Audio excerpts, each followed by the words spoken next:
Now, you also have a chapter in Buffalo Bill's horse. Now, yes. Was that, I need to get the American audience, I got to throw them a bone? Or was this something you were always interested in or just came across?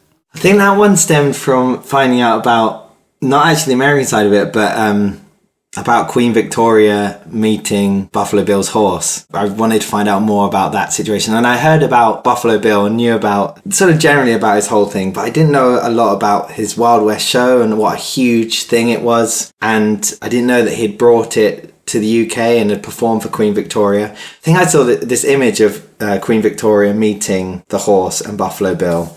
And I thought that's an amazing clash of cultures and something I really wanted to explore through the horse. The chapter is narrated by a lesser horse in the Buffalo Bill show, but is mostly about Old Charlie, who was maybe one of the most famous horses that ever lived. And at the time, he was a huge star alongside Buffalo Bill. And Old Charlie came to the UK with Bill, performed for Queen Victoria, was on posters and billboards everywhere.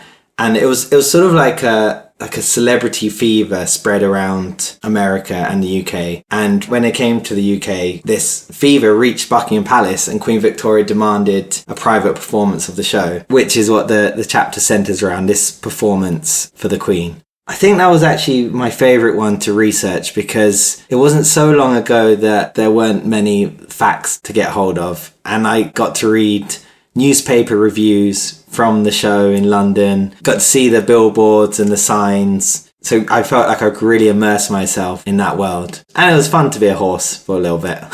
I do have to say, I really appreciate that chapter because I often hear British people say Americans don't have any culture.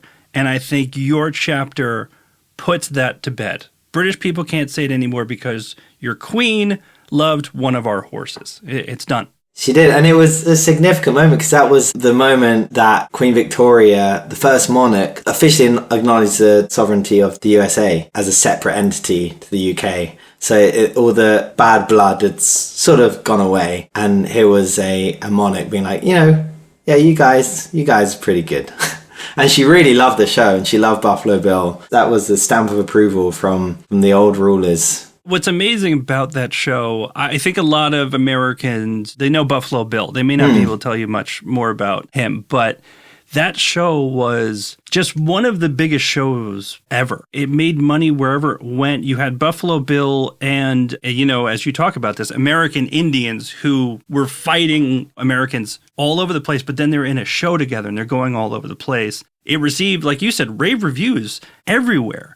It was, for lack of a better term, viral in that time. It must have been fun just doing that research and having so much to work with, like you said.